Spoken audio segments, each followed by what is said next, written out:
Nike did not begin as a brand that promised greatness. It began as a brand that understood struggle. Before slogans, before celebrity endorsements, before global dominance, Nike emerged from a deeply human tension, the desire to push past limitation, even when the odds, the body, or the world says, stop. Books that trace Nike's history make one thing immediately clear: Nike was never built to sell shoes. It was built to sell belief in action. The company's origins were modest, almost accidental. What would later become Nike started as a small operation focused on importing running shoes for athletes who could not afford premium European brands. There was no grand vision of cultural domination.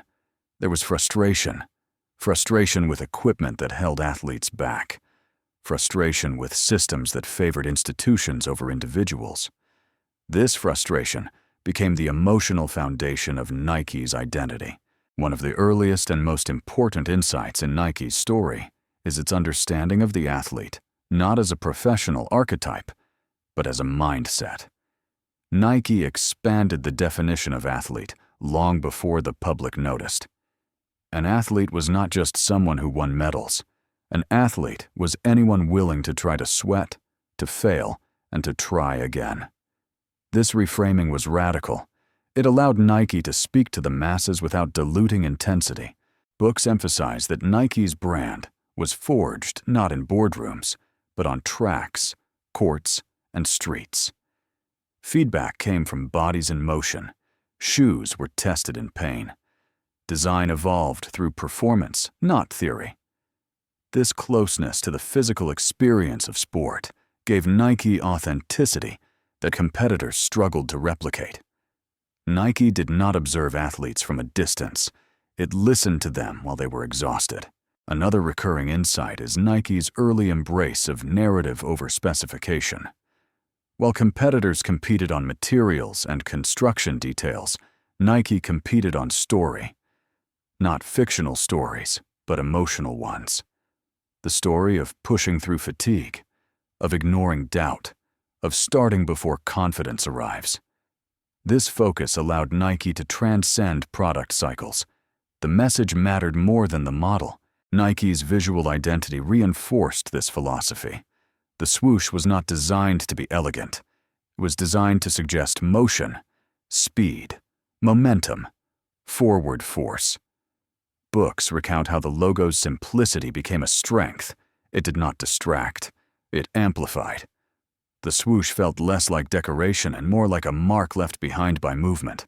Another defining moment in Nike's history was its willingness to take sides emotionally. Nike did not try to be neutral. It aligned itself with intensity, grit, and confrontation with oneself and with limits. This made the brand polarizing at times, but never forgettable. Nike understood that resonance requires risk. Books also highlight Nike's early and controversial use of athlete endorsements, but Nike did not choose athletes solely for popularity. It chose them for symbolism. Athletes who embodied struggle, rebellion, resilience. These partnerships were not advertisements. They were extensions of the brand's worldview. When athletes stumbled, Nike did not always retreat. It understood that imperfection was part of the story. One of the most important insights in Nike's rise is its relationship with discomfort. Nike did not promise ease. It promised effort. Its messaging did not suggest that success would feel good. It suggested that it would be worth it. This honesty created trust. Consumers recognized themselves in the message. Nike did not flatter weakness. It challenged it. Books also examine Nike's mastery of timing. Campaigns appeared when cultural tension peaked, when conversations about race, gender inequality, and identity were unavoidable. Nike did not remain silent. It chose moments deliberately understanding that relevance is contextual, not constant. Another recurring theme is Nike's tolerance for controversy. Some campaigns alienated customers. Sales dipped temporarily. Yet Nike consistently prioritized long-term identity over short-term comfort. The company understood that an icon is not built by pleasing everyone. It is built by standing for something consistently. Nike's relationship with innovation followed the same logic. Technology mattered, but only insofar as it served human performance. Air cushioning, lightweight materials, data integration, all were framed as tools to help people move, not as engineering marvels for their own sake. Innovation served belief, not ego. Books also emphasize Nike's internal culture. Competition was encouraged. Candor was valued. Failure was accepted as long as effort was undeniable. This internal alignment ensured that the brand's external message was not hollow. Nike practiced what it preached: relentless effort, uncomfortable honesty, constant motion. As the brand matured, Nike's influence extended beyond sport. It entered fashion, music, activism, and identity. Yet even here, it did not abandon its core. Style was an extension of movement. Expression was an extension of effort. Nike never positioned itself as passive cool. It was active confidence. The phrase "just do it" crystallized everything Nike had been circling for years. It was not motivational fluff. It was confrontational. 3 words that stripped away excuses, analysis, paralysis, and fear. Books note that the slogan worked because it respected the audience's intelligence. It did not explain how. It demanded action. As readers move deeper into Nike's history, the brand's endurance begins to make sense.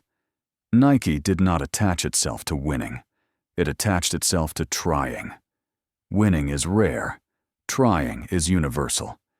This insight allowed Nike to remain relevant across generations, performance levels, and cultural shifts. And this is where the story begins to narrow. Because once Nike's rise is understood, not as the triumph of marketing brilliance, but as the disciplined expression of a single belief that action creates identity, the iconography becomes secondary. Shoes, apparel, endorsements, slogans are merely vehicles. The real product Nike has sold for decades is permission to act before certainty arrives, to move before confidence is guaranteed, and to define yourself through effort rather than outcome. Like a quiet challenge whispered at the exact moment, hesitation tries to take control. In the second half of Nike's story, Just Do It stops being a campaign and becomes a cultural reflex. The phrase no longer belongs to Nike alone. It belongs to anyone standing at the edge of effort, doubt, or fear.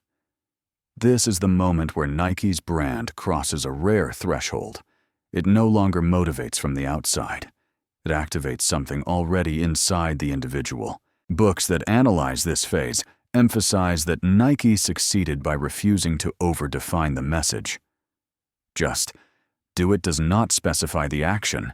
It does not promise success. It does not even imply improvement. It simply removes the excuse to wait. That ambiguity is precisely its power. Each person fills in the blank with their own struggle, their own goal, their own fear. Nike becomes personal without personalization. Another crucial insight emerges here. Nike never positioned itself as the reward. The reward was action itself. Movement, effort, commitment. Nike understood that confidence is rarely a prerequisite for action. It is a byproduct of it. By encouraging people to move, first Nike aligned itself with transformation rather than outcome. This distinction allowed the brand to survive losses, failures, and controversy without losing relevance. Books also highlight how Nike navigated cultural change without abandoning its core. As conversations around identity, inclusion, and social justice intensified, Nike did not pivot its philosophy. It expanded its lens. The message remained the same, but the voices multiplied. Just Do It applied equally to women breaking barriers, athletes confronting injustice, and individuals reclaiming agency over their own bodies and stories. Action remained the through line. Nike's willingness to enter uncomfortable conversations reinforced its credibility. The brand did not wait for consensus. It acted in moments of tension, accepting backlash as the cost of relevance. This behavior mirrored its core message. Doing something meaningful often invites resistance. Nike lived the philosophy it sold. Another recurring theme is Nike's understanding of repetition without fatigue. The slogan endured not because it was repeated loudly, but because it was repeated accurately. Every execution respected the original intent. The words stayed the same. The context evolved. This consistency trained the public to trust Nike's voice even when they disagreed with its choices. Books also explore how Nike avoided the trap of nostalgia. While it celebrated its history, it did not rely on it. Just Do It was never framed as a memory. It was always a command in the present tense. The brand refused to age emotionally. It stayed current by staying confrontational. As the narrative approaches its conclusion, a deeper realization settles in. Nike's icon status is not the result of perfect execution or universal approval. It is the result of alignment. Every product partnership and campaign served a single idea. Action defines identity. When brands drift, they dilute. Nike endured by narrowing, not expanding its meaning, and this is where the story resolves. Nike became an icon because it understood something fundamental about human behavior. Most people do not need more information, they need permission. Permission to start before they feel ready. Permission to be imperfect. Permission to try. Just Do It gave that permission again and again across generations, cultures, and contexts. If this story resonated with you, pause and ask yourself one honest question. Where in your life are you waiting for certainty instead of acting? Share what this made you reflect on. And if you want to continue exploring brand stories where belief, discipline, and courage shape enduring success, subscribe and stay connected. Because the most powerful ideas are not the ones that explain the world, but the ones that push people to move within it.